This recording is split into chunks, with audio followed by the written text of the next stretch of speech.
Today we are going to talk about the social psychology of human attraction.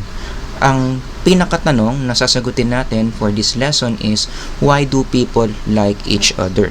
Definitely, lahat naman kayo mag-agree na when you think about the people you know right now in your life, hindi ka pantay-pantay ng level of liking to those people. Meron kang mga tao na gusto mo, may mga tao ka namang gustong-gusto mo, at may mga tao ka namang definitely ayaw mo.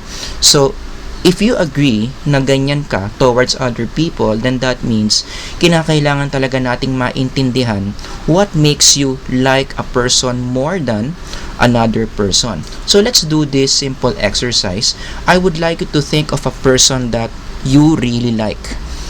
Okay, yung tao na pinakagusto mo sa buhay mo. It could be anyone.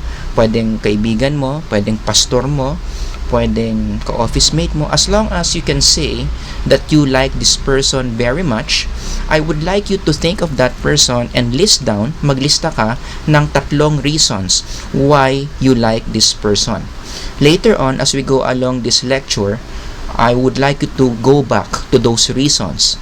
Kung papasok ba doon sa mga sinasabi ng social psychologist, why we like people that we like. Okay? So let's now continue our discussion on the psychology of human attraction. What do you mean by attraction? This is a process of making other people like or accept you. So kapag meron kang isang tao at may ginagawa ka to make that person like you, or to make that person accept you, then you are undergoing the process of attraction. Is that even important? Mahalaga ba that we make other people accept us? The answer is yes, because wanting to belong or being accepted by a person or a group of people, makukonsider natin yang isang psychological need. In fact, if you remember what Maslow said in his hierarchy of needs, isa yan sa ating mga needs of the mind, love and belongingness. Hindi mabubuhay ang human mind natin kapag hindi niya nararamdaman that we are accepted by other people. Kung wala tayong healthy connection with other people, then our mind will suffer because our mind needs to satisfy that need that we need to be connected with another person. Pero first things first, bago tayo lumalim pa sa psychology of human attraction, there are 2 things I want you to know about attraction. Number 1, it is not always about romance or sex.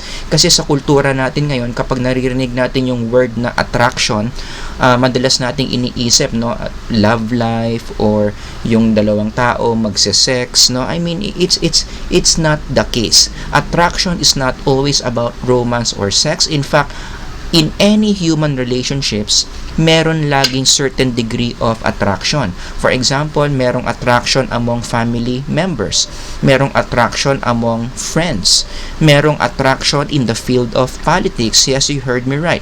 Sabi nga ng mga social psychologists, politics is a game of attraction. Kung gusto mong manalo sa isang election, dapat magaling ka in attracting people so that you will get their votes.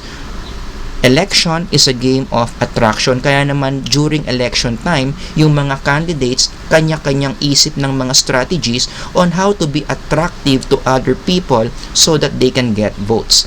Number 2, another thing that you need to learn about attraction is it is an important social skill. Isa itong mahalagang social skill na dapat nating pag-aralan. In fact, another term for this social skill is seduction, or sa Tagalog, paglandi. In our culture, hindi maganda yung connotation ng salitang paglandi. Pero I think we need to change that, no? Kasi yung paglandi, it is actually a necessity. It is a social skill na mahalaga na dapat nating matutunan. How to attract other people. Kasi I think sa kultura natin, kaya naging masama lang yung paglandi, it is being used in the context of adultery. Now, in those situations, masama talaga ang paglandi. Huwag tayong lumandi ng mga taong committed na. Huwag tayong lumandi sa mga tao na makakasira tayo ng mga pamilya, no? But landi in itself is a very important social skill. Sabi nga ng isang author, maganda ka, mas maganda ako. Malandi ka, talo na ako. What does this say? Na talagang meron kang social power when you know the basics of human attraction. Meron kang mga benefits na nakukuha. Meron kang mga advantages that you have over another person na hindi marunong ng basics of human attraction. So it is a very important social skill that we need to learn how to do. Pero dapat gagamitin lang natin sa tama.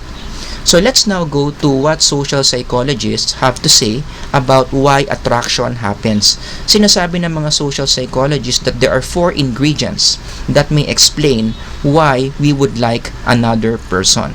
The first one is called proximity.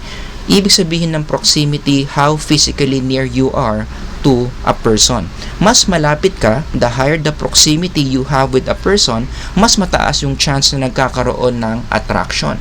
In Tagalog, para hindi nyo malimutan, mas malapit, mas nakakaakit. So the more physically near you are, as in dapat yung katawan nyo, no, magkalapit, mas lagi kayong nagkikita physically, in person, mas tumataas yung chance na nagkakaroon ng level of attraction. There was a study done to support this idea. Merong isang grupo ng mga psychologists, pumunta sila sa isang dorm. In that dorm, nag-select sila ng isang reference room. And then tinanong nila yung mga tao na nakapalibot doon sa reference room na yan. Inisa-isa nila yung mga nakatira sa mga rooms na yan. They knock on the door and then they ask how much they like the person in the reference room. Gaano ba nila kagusto yung tao na nasa reference room? And according to the results, ito ang lumabas. Some people, they have color green towards the person in the reference room. Yung iba, yellow. Yung iba, red. Anong ibig sabihin ng green, yellow, and red? Well, guess what? Yung mga green said they very much like the person in the reference room. Yung yellow, somewhat like lang. Yung red, not necessarily hate, but they don't really like the person because they don't know the person. So what's the principle that we can see here? Mas malapit yung mga tao doon sa tao sa reference room, mas gusto nila. Now, tinanong ng mga psychologists o inulit nila yung dorm study in another dorm, entirely different dorm. Baka sabihin kasi baka chamba lang, no? So entirely different dorm, the same procedure. They selected a reference room but this time towards the opposite side, yung S2, and then they did the same procedure. How much do you like the person in the reference room? And they got the same result. The nearer those people are to the person in the reference room, mas nagugustuhan nila. So the more physically nearer you are to a person, the more likely mas magugustuhan mo yung taong yan. In fact, even in romance, 'di ba? Yung mga love songs natin nagpapakita that proximity is very true. Sabi nga ng isang kanta, 'di ba? Love begins with one hello. The hardest part is over, now it's easy letting go. One hello is how it starts. You might win it all or lose your heart. Ang ibig sabihin lang yan, ang isang relationship nagsisimula yan kapag may isang lumapit, kapag merong isang mag-hi, kapag merong isang mag-hello, and then from there, attraction may possibly happen. Isang kanta pa, no, this time OPM naman, sabi dito, the closer I get to touching you, the closer I get to loving you. Kapag lapit ka ng lapit sa akin, tumitindi ang affection ko sa'yo, baka maya-maya, mahal na kita. That's what you mean by proximity in social relationships. Now, the thing is, another evidence to support this idea na pag-alaman ng mga relationship experts na mahirap talagang mag-maintain ng long-distance relationships. It rarely works. Now, don't get me wrong, na sinabi ko dito, rarely works. Ibig sabihin, according to studies, pwede pa rin mag-work ang long-distance relationship. It's just that it's more challenging. You need to exert more effort to make it work. Kasi kulang na kayo sa isang mahalagang sangkap ng attraction, and that is proximity. Sabi nga ng isa pang writer, no, about this, when I'm not near the person I love the person that I am near. Because our human mind is programmed to be that way. 'Di ba? The physically nearer you are to another person, mas malaki yung chance na mas magugustuhan mo yung taong yon compared to a person na malayo. Now, the question is, I know you've been asking this, why do we like nearby people? Ano bang meron sa proximity na nagugustuhan natin yung mga taong malalapit sa atin? And the answer to that is what we call in social psychology the mere exposure effect. The mere exposure effect. Ang sinasabi lang ng mere exposure effect is if you are physically exposed to another person, nagkakaroon ng familiarity.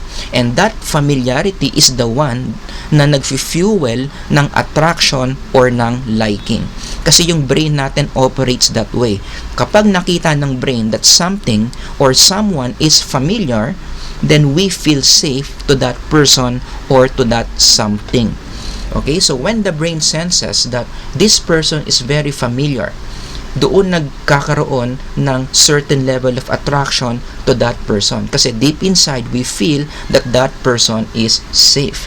There was a study done to support the mere exposure effect. Merong grupo ng mga psychologists pumunta sa isang university and they randomly took student photos. Okay, so pinicturean nila yung mga mukha ng mga random students in the campus and then kinonvert nila yan sa dalawang version, mirror image and the actual image. So kapag pinicturean ka ng mga psychologists na ito, yan yung makikita mo, no? May mirror image ka, may actual image ka. And then tatanungin ka ng mga psychologists, which among the images do you like more? And according to their results, landslide daw ang outcome, karamihan ng mga estudyante, they would prefer their mirror image. Why? Because this is the image that they see every day in the mirror. Yan yung pinagkaiba ng mirror image sa actual image. The mirror image is the face that you see kapag tumingin ka sa salamin, while the actual image is the face that other people see. Ibig sabihin, wala kang perspective ng actual image mo. Lagi mong nakikita yung mukha mo in the mirror image. So dahil lagi kang exposed sa mirror image of your face, you are more likely to like that face compared to the actual image. At yan nga talaga ang lumabas, you know, that people like better their faces when they see it in the mirror image kasi mas exposed sila doon sa face na yon.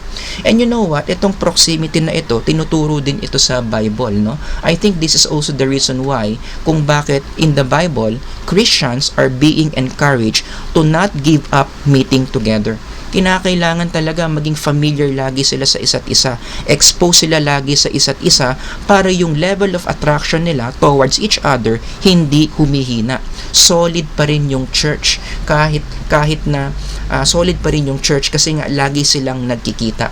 So the reason why Christians should not give up meeting each other is to maintain that level of attraction that they have for each other. Kaya nga yung unang application that we can learn here is if you want to attract someone, dapat lapitan mo. You work on your proximity. Most relationships start kapag merong proximity yung dalawang tao. Now, a lot of you may be asking, bakit meron akong mga kilala or I know situations, lagi kaming nagkikita pero buwisit naman ako sa kanya. 'Di ba? In this case, parang mataas naman yung proximity nyo pero mababa yung level of attraction.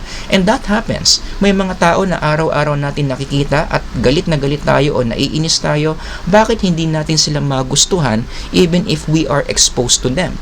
The answer is, kasi nga attraction is not all about proximity. Meron pa tayong ibang ingredients that we need to fulfill para ma-maintain yung level of attraction. So pumunta na tayo sa mga ingredients na yon. The second ingredient to human attraction, yung tinatawag nating similarity.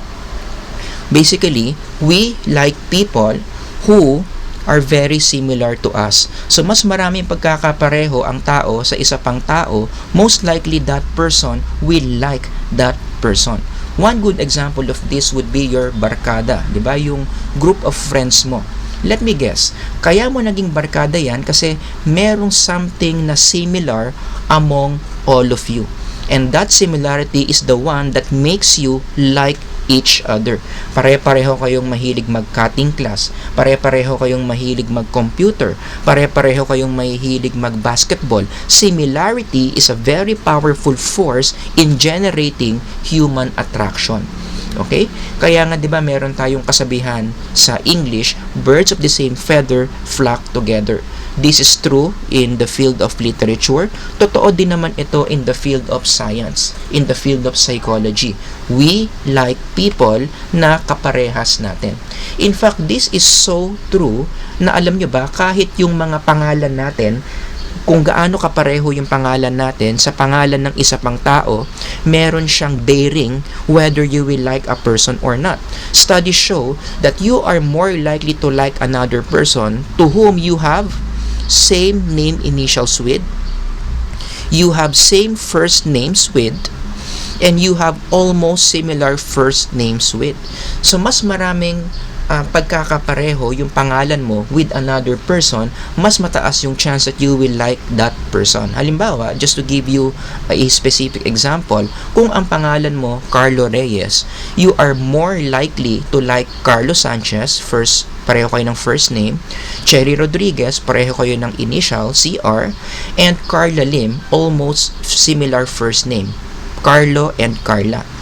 Less likely mong magugustuhan si Jerica Lim, John Asuncion, and Christine Villanueva kasi halos walang pagkakapareho yung mga pangalan nyo. That's how powerful similarity is in generating attraction, na kahit yung pagkakapareho lang ng pangalan natin with another person, merong epekto yan how much we would like those people. Even Facebook knows this. Ang Facebook, 'di ba, nag-ooperate 'yan sa similarity principle. Facebook is more likely to connect to you sino yung mga isasuggest ng Facebook sa iyo na i-add mo as friends based on your similarity. Common friends, common hobby, common school, common interest. The more common you have with another person, mas marami kayong mga mutual friends na kakilala, most likely dapat kayong i-connect ng Facebook because that is how relationships start, through similarity. Kaya nga may isang writer ang sabi niya, sometimes when you meet someone, you just click. I don't believe in love at first sight, but I sure believe in the click. Sa Tagalog, sa psikolohiyang Pilipino, ito yung tinatawag nating bagay. 'Di ba? Sa kultura natin, lagi nating sinasabi yan. Alam mo, bagay sila. O alam mo, hindi sila bagay. But ano ba yung origin ng salitang bagay? Basically, yung bagay na yan, bagay sila, it comes from the idea of similarity. Bakit sila bagay? Kasi pareho sila ng itsura, pareho sila ng sport ng nilalaro, o pareho silang mga singers. Kaya bagay sila as a couple. The more similar you are to a person, the higher the chance of attraction. Kaya nga, given this, meron tayong mga applications na pwedeng gawin. Number one, talagang it would make sense if you find someone na marami kang similarities with. More or less, mas maswabe yung relationship kapag yung karelasyon mo, pareho kayo ng background. Pareho kayo ng mga karanasan, di ba? You came from the same school, you belong to the same socio-economic status, or better siguro, you are working in the same job, or you have the same career. Kasi, di ba, kapag marami kayong commonality, you get each other. Mas naiintindihan nyo yung perspective ng isa't isa because you come from quote-unquote the same world. You know? And when people sense that another person understands them, kasi galing sila sa iisang mundo, mas madaling mang-maintain ng attraction. Number two, kapag kumakausap ka ng stranger, one way to apply this is, dapat yung conversations nyo nagfo-focus sa similarities nyo. So kung gusto mong magustuhan ka ng isang tao who is a stranger to you, hindi nyo kilala yung isa't isa, hanap ka ng mga topics na pareho nyong magigets. Halimbawa, may kinakausap kang stranger, hanap kayo ng commonalities nyo. Na-discover nyo na pareho kayong graduate ng Lasal, for example, then dapat yung mga topics nyo umiikot about Lasal. Now, I'm not saying na bawal mag-usap ng tungkol sa differences. Pwede naman. It's just that dapat to maintain the conversation, to maintain the level of attraction between you at yung taong kausap mo, focus kayo sa similarities more than the differences. Again, hindi ko sinasabi na differences are bad in human relationships kasi one advantage of differences is nagkakaroon naman ng variation, ng variety in the relationship, which is also good. 'Di ba? Hindi nagiging boring yung relationship kasi meron kang ibang natututunan sa isang tao because magkaiba kayo. Meron siyang mga experiences na wala ka, meron kang mga experiences na wala siya. That's also good for the relationship. It's just that hindi dapat nakafocus sa differences. Dapat, if you want to maintain the level of attraction in the relationship, you need to focus more on the similarities. Mas marami kayong similarities than differences. Mas marami kayong pinag-uusapan that you can both understand compared to mga bagay na sobrang magkaiba kayo. So again, let me repeat, I am not saying that differences are bad in the relationship.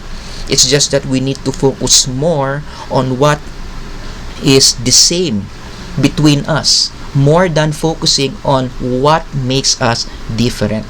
Kaya nga in the Bible, 'di ba, sinasabi, there is neither Jew nor Gentile, neither slave nor free, neither male nor female, for you are all one in Christ Jesus. Huwag tayong mag-focus sa categories natin na Hudyo ka, tapos hentil yun, no, slave yun, ito free, babae ka, lalaki ako. Kasi kapag nag-focus tayo masyado sa pagkakaiba, nagkakaroon ng conflict, nagkakaroon ng pag-aaway, nagkakaroon ng misunderstandings. Instead, we need to focus our social power to the things that we are the same.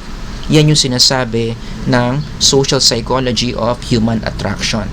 Number 3, ito yung tinatawag nating reinforcements. We are more likely to like people who give us rewards, positive experiences, or benefits.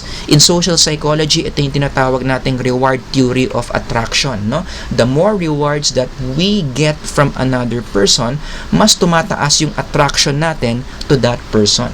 At wag na tayo magplastikan dito. We all know that that is true. The more a person gives something to you, lagi siyang may binibigay sa'yo, ballpen, pagkain, whatever things, no? Most likely magugustuhan mo yung taong yon simply because that person is giving something to you. Now, what are these rewards na kapag natatanggap natin will make us like that person? It could be material things.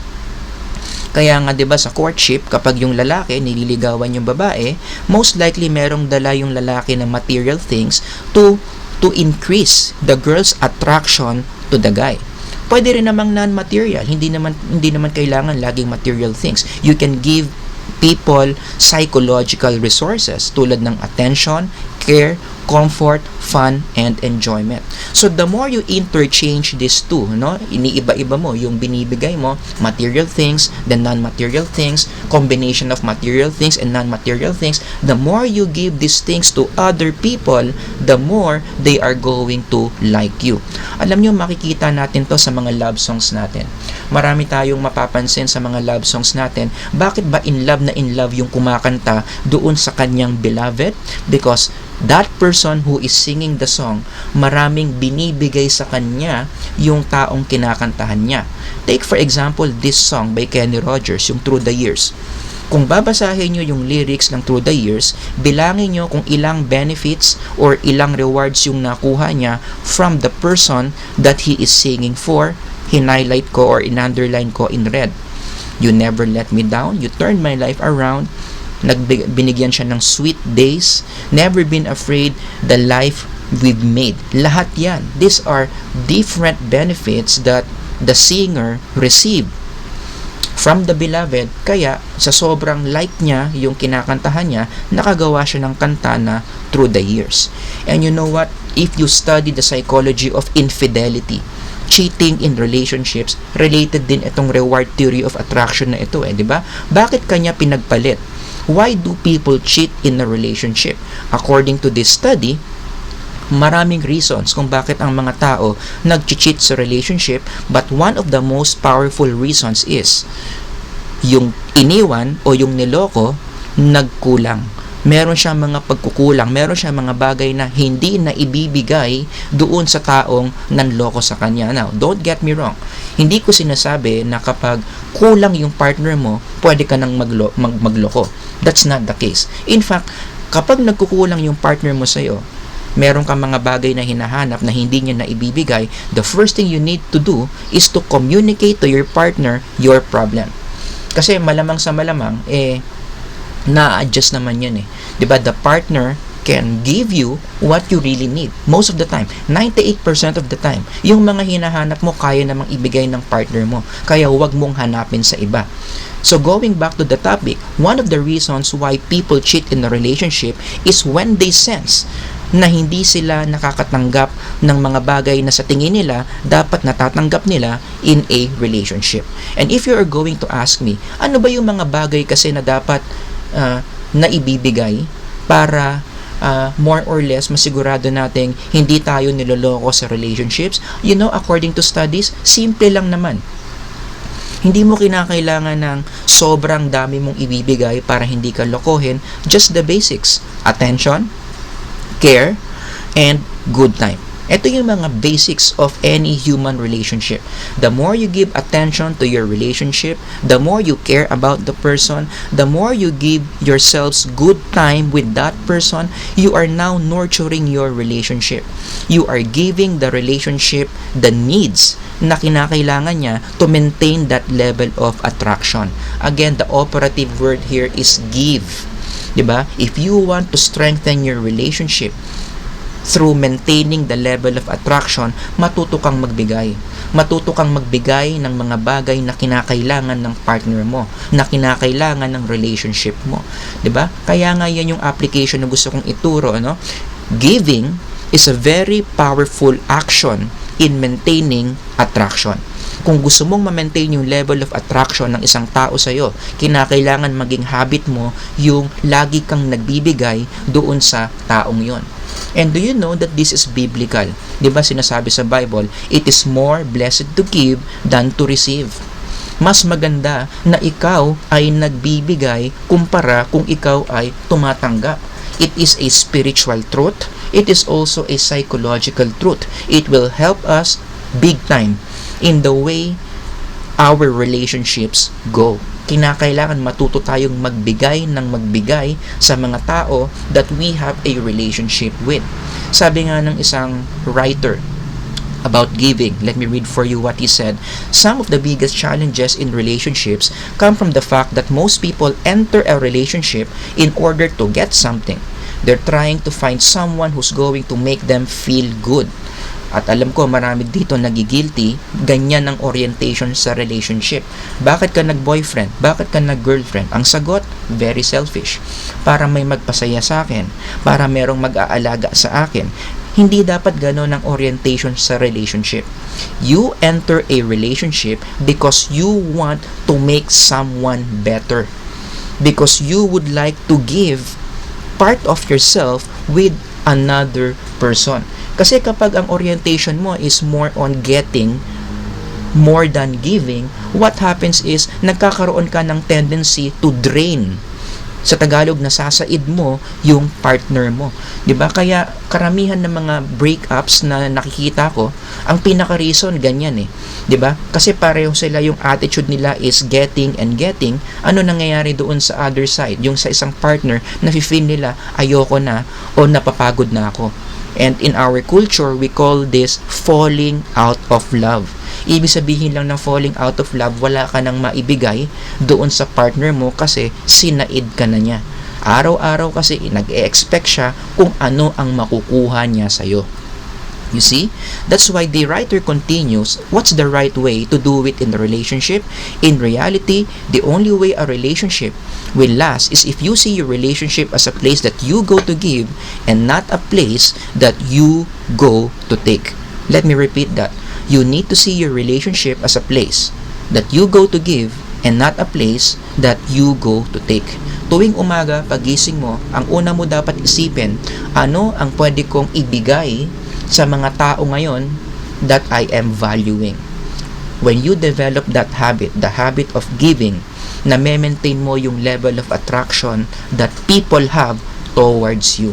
Kaya nga yung subukan nyo yan, for the next 1 month, every day for 1 month, every time pagising mo sa umaga, yan ang dapat mong tanong. What can you give to your loved ones today? Another application of this, alam nyo, this giving principle, this reward theory of attraction, it can make you win friends na dati-dati mong kaaway. Give something to someone who don't like you. Halimbawa, may isang tao na alam mong ayaw sa'yo and you would like to have peace with that person, alam nyo, you can do something about that eh. Start giving something to that person.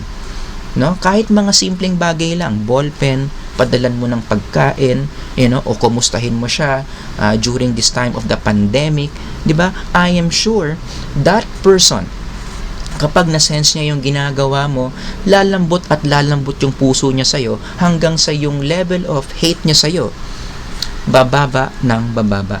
It is more blessed to give than to receive. Kaya nga, 'di ba, the Bible teaches us, love your enemies and pray for those who persecute you, that you may be children of your Father in heaven. If you have enemies, anong gagawin mo? You give prayer. 'Di ba? You give them prayer. Ipag-pray mo sila. And by doing that, 'di ba, ang sinasabi pa, ano nangyayari? If your enemy is hungry, anong gagawin? Give, feed him. If he is thirsty, give him a drink.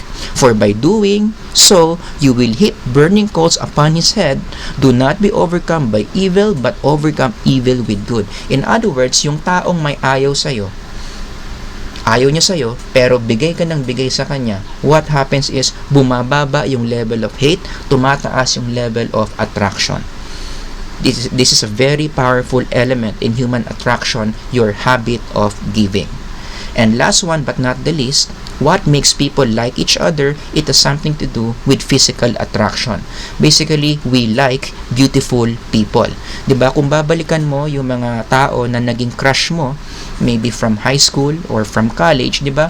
Let me guess, one of the reasons bakit mo naging crush yung taong yon, something physical. I don't know what that is. Pwedeng yung body, pwedeng yung face, pwedeng yung eyes, pwedeng yung dimples, so on and so forth. Basta, the point is, what catches our attention? Why we would like a person? Ang pinaka-basic dyan, it's something physical. But, according to social psychologists, meron palang sex difference ito. Itong pagiging attracted natin sa parts of the body, it is more true for males than females. So, ang mga lalaki pala, mas na-attract sa mga physical qualities compared to girls. And you know what? This is very biblical. In the book of Genesis, for example, nang unang beses nakita ni Adam si Eve, anong sinabi niya? This is now the bone of my bones and flesh of my flesh. She shall be called woman, for she was taken out of man. Notice kung ano yung mga unang words na sinabi ng lalaki sa babae. Something physical, bone and flesh. And I would like you to imagine how Adam was saying these words. Ako naniniwala nung sinasabi niya to kay Eve, talagang gandang-ganda siya kay Eve. You know why? Bakit gandang-ganda siya kay Eve? Kasi si Eve lang naman yung babae during that time. So, siya, sa mata ni Adam, si Eve ang pinakamagandang babae sa balat ng lupa. And that is something physical. Kaya nasabi ni Adam yung mga words na yan. Another example in the Bible, si King David. Kaya nga siya nahulog sa temptation, no? Kaya siya nagkaroon ng mga kasalanan against Bathsheba, no? Nung nakita niya si Bathsheba na naliligo, anong naramdaman ni David? Let's read that part. It happened late one afternoon when David arose from his couch and was walking on the roof of the king's house. He saw from the roof a woman bathing, and the woman was very beautiful. Nagandahan physically si King David, and from that feeling, nagandahan siya. Sunod-sunod na yung mga ginawa niyang mali. Okay, inalam niya yung pangalan ng babae, and then maya-maya, nakisiping na siya kay Bathsheba, maya-maya pinatay niya yung asawa ni Bathsheba, so on and so forth.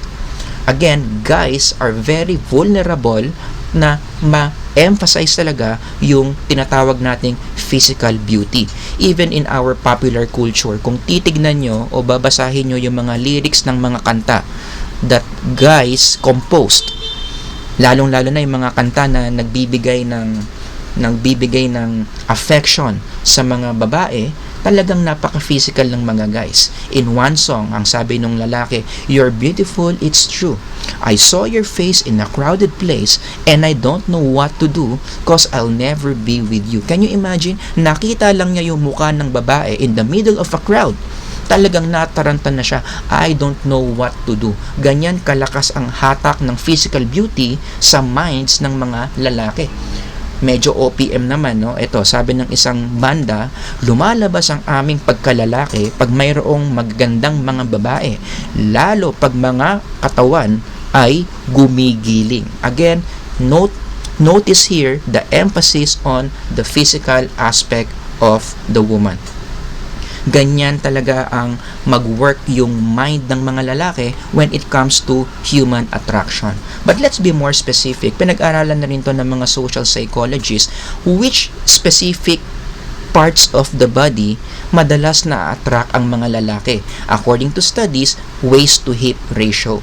Ibig sabihin dapat yung proportion ng iyong waist sa iyong hip maganda, no? Ibig sabihin sexy in our cultural language, no? Ang tawag diyan sexy, no? Yung maliit yung waist tapos medyo malapad yung hip, it will give you an hourglass figure. Karamihan daw ng mga lalaki will find that very attractive, and that is universal according to these studies. Another aspect ng katawan ng babae na tinitignan ng mga lalaki is none other than their faces. According to studies, ang mga babae daw na merong baby face, no, ibig sabihin mukhang bata tignan yung mukha ng babae, most likely guys will find that woman very attractive. Okay? In fact, in one journal article na nabasa ko in relation to what I'm saying, sex differences in perceived controllability of mate value and evolutionary perspective. Let me read to you one part. Ang sabi dito, men attach greater importance than women to traits related to a partner's physical attractiveness, such as, yung sinabi ko kanina, facial attractiveness, thinness, a low waist-to-hip ratio, and youth. So those are the different parts of the body na tinitignan ng mga lalaki that will determine kung ma-attract sila sa mga babae o hindi. Pero wag natin kalimutan yung mga babae, no? Ano naman yung mga standards ng mga babae? Why would they be attracted to guys? Well, kung titignan mo yung mga kanta na sinulat naman ng mga babae at hahanapin mo yung mga reasons why would they like a guy, kapansin-pansin na hindi mo masyado makikita yung role ng katawan. For example, itong kantang to, no? Bakit daw gusto ng babae yung lalaking kinakantahan niya? Because that guy stood by me, made me see, gave her joy, wrong that you made right, dream you made come true, love, held me up, never let me fall, saw me through. So wala kang makikitang physical doon sa mga words na yellow on the screen.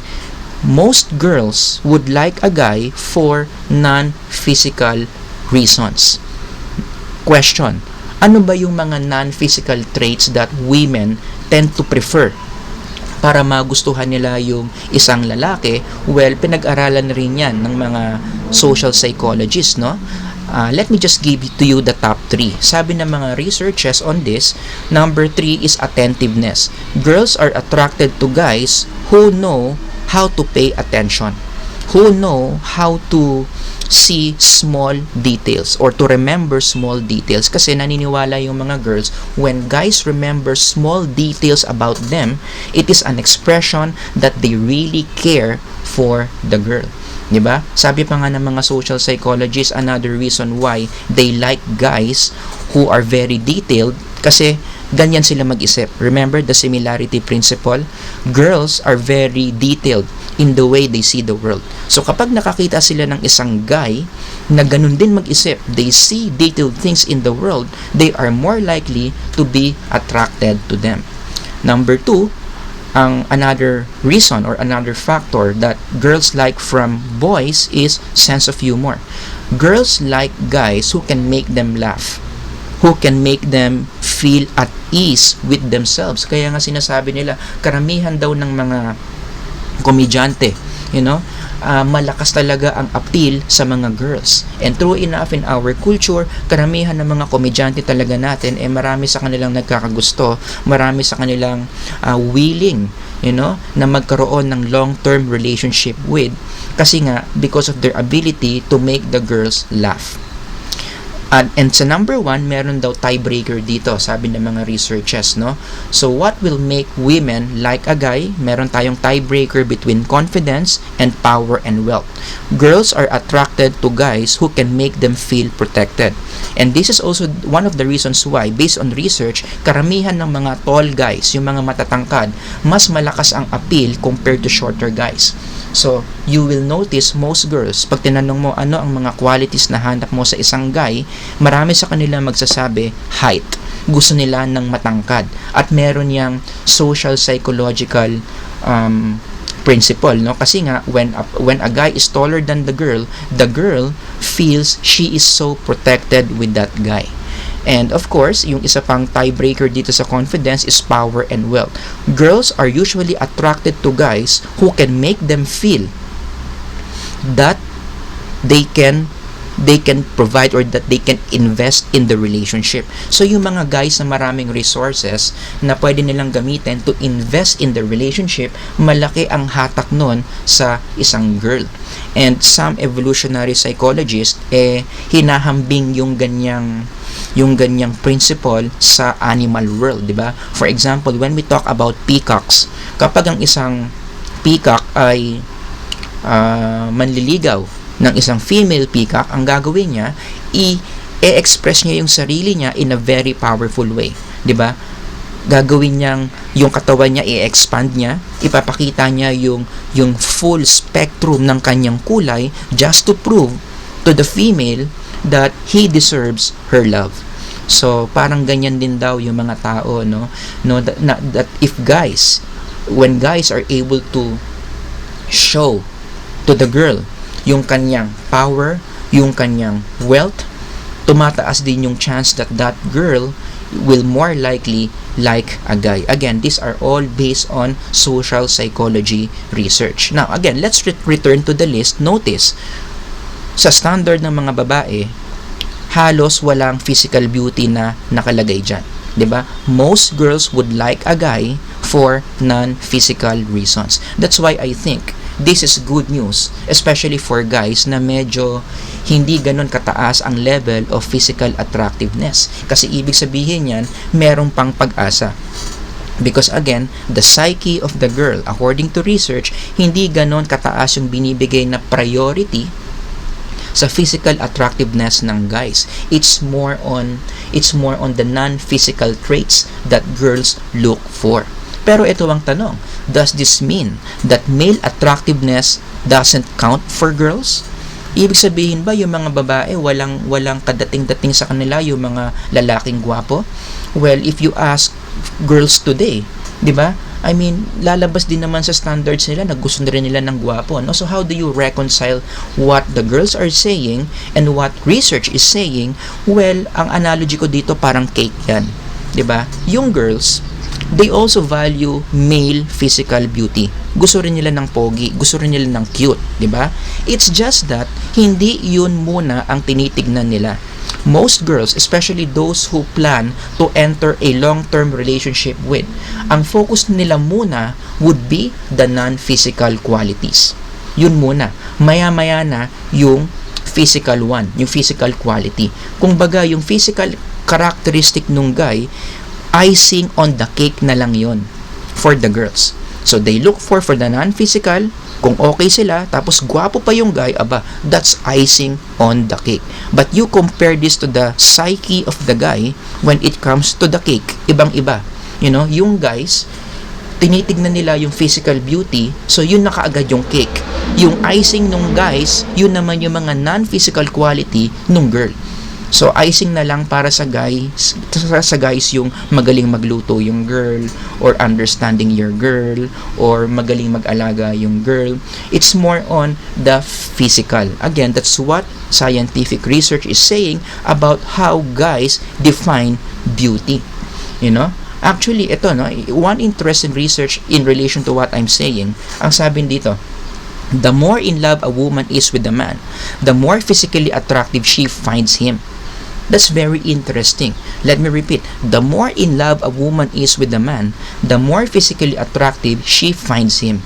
Ibig sabihin, kahit na hindi naman physically attractive yung guy, but just as long as the guy is able to make the girl feel that she is in love, 'di ba? Nagiging gentleman yung guy, pinapasaya niya yung girl. Ano nangyayari sa pananaw ng girl? Yung emotion na nafe-feel niya towards the guy, binabago yung perception niya doon sa guy. Kaya sa paningin ng girl na in love doon sa guy, sa paningin niya, gwapong-gwapo pa rin yung guy. Kahit sa ibang tao, hindi gwapo yung guy. 'Di ba? I love you because you are beautiful. Or sorry, I love you not because you are beautiful. You are beautiful because I love you. Ganyan yung psyche ng mga girls, no? Pagdaanin mo sa emotions, daanin mo sa affection, it will alter their perception of the guy's physical qualities. Okay? So one application that I want you to learn here is, okay, let's accept it. Physical beauty does count. Huwag na tayo magplastikan dito. When it comes to the game of attraction, talagang nagmamatter yung itsura ng tao. 'Di ba? Kaya nga tayo nag-aayos eh. If we want to attract people, nag-aayos tayo ng buhok, nag-aayos tayo ng katawan, no? Nag-aayos tayo ng mga magagandang kasuotan because physical beauty does count in human attraction. But ang sinasabi din ng mga more modern researches, between physical beauty and the non-physical, mas matagal makapag-maintain ng level of attraction yung non-physical. And that includes character. 'Di ba? Kapag yung character mo maganda ugali mo, maganda yung behaviors mo, magaling kang makitungo, sa mga tao, yan yung mga qualities na mas nakakapag-maintain ng level of attraction as compared to physical attractiveness. Because in physical attractiveness, it is just temporary. 'Di ba? Unti-unti tatanda ka, mamaya-maya hindi ka na ganun kaganda, maya-maya hindi ka na ganun ka-sexy. So what happens? If you base your attraction to physical, magiging temporary lang din yung iyong affection to another person. Kaya nga the Bible teaches us that your beauty should not come from outward adornment, such as elaborate hairstyles and wearing of gold jewelry or fine clothes. Ito yung mga bagay na panglabas. Rather, anong sinasabi? It should be that of your inner self, the unfading beauty of a gentle and quiet spirit, which is of great worth in God's sight. And you know what? If you come to think of it, talagang napaka-practical niyan. 'Di ba? Kung ibabase natin yung affection natin sa ganda, lalong-lalo na yung mga lalaking nakikinig sa akin, no? Kapag binabase mo kasi yung affection mo doon lang sa kagandahan, it's very shallow. There will always be another girl na mas maganda. There will always be another girl na mas sexy. So, ang mangyayari ngayon dyan, yung affection mo, hindi siya magiging stable towards just one person. Because you only focus on what's the physical. Kaya nga dapat, again, sinasabi ng Bible, no, we need to be basing our standards on what is inside, the inner beauty. Because the inner beauty, yan talaga yung malakas na mag-hold ng level of attraction that you have towards another person. At pinag-aralan na rin yan, no, in one article entitled Admiration, Attraction, and the Aesthetics of Exemplarity. This article is basically saying that when you focus more on the non-physical, if the non-physical qualities of the person is the one that attracts you, mas nagiging stable yung relationship compared to when you focus on what's on the outside. Okay? So in summary, what will make a person like another person? We have the 4 factors or the ingredients: proximity, similarity, rewards, and physical attraction. I would like you to go back to the seat work na pinagawa ko sa inyo kanina. Bakit mo gusto yung taong inisip mo kanina? And then I would like you to find out kung yung mga reasons ba na sinulat mo pumapasok ba doon sa 4 na yan. Now, let me just close by saying na lahat ng sinabi ko ngayon on how human attraction works are just the basics. Basic pa lang yan. 'Di ba? Kumbaga, konti pa lang yung mga ideas na sinabi ko on what makes people like each other. Human attraction in social psychology is a very complex field. As in, sobrang daming researches na nagpapakita how people like each other. It's just that wala kasi tayong enough time to discuss everything. Like for example, hindi ko pa sinabi dito yung role ng age in attraction. Studies show na depende pala sa edad, no? Yung edad natin determines kung sino ang taong attractive for us. Ibig sabihin, yung standard ng isang teenager when it comes to choosing a mate, for example, magiging iba yan when that teenager becomes a young adult. Mag-iiba na naman yung standard of attraction niya towards other people kapag naging middle-ager na siya. Diba? Gumagalaw yung ating standard of who is attractive, who is not, depending on our age. Hindi ko pa sinabi yung attachment with parents. There are studies which show that your standard on who is attractive, nakadepende din pala yan kung ano ang naging relationship mo with your parents. Diba? For those of you who are psych majors, you're familiar with secure attachment and insecure attachment. Diba? Kapag secure attachment mo with your parents, iba yung magiging standard mo kung sino ang attractive compared to someone na ang attachment niya sa parent niya is insecure attachment. So, hindi ko pa pinakita yan dito in this lecture. Again, my point here is, ang dami-dami nyo pang dapat malaman on how human attraction works. And these are some of the books na nabasa ko na that taught me a lot of things about how human attraction works. Okay? So let me just close this lecture by leaving you with these words by William Feather. Ang sabi niya, if you're naturally kind, you attract a lot of people like if you're naturally kind, you attract a lot of people you don't like. Ibig sabihin lang yan, ang point ko dito is, when we talk about human attraction, huwag tayong mag-focus sa pag-control ng ibang tao so that they will like us. Hindi dapat ganun yung stance natin eh. What do?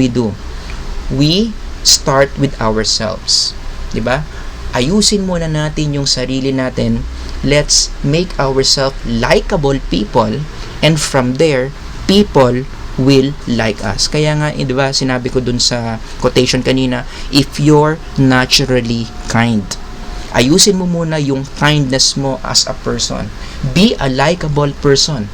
And in the process, those people around you, hindi mo na sila kinakailangan pilitin pa to like you. Another quotation, you can't force anyone to love you. All you can do is be lovable and trust that the right one will love you back. Again, in human attraction, it should really more on making yourself likable so that people will like you. Hindi yung pipilitin natin yung mga tao sa paligid natin, to like us. It doesn't work that way. We start with ourselves, then the outside will follow. Yan yung tinatawag nating inside-out approach in human attraction. So I hope you learned something today about how attraction works. Until next time, in our Libreng sit in here in social psychology.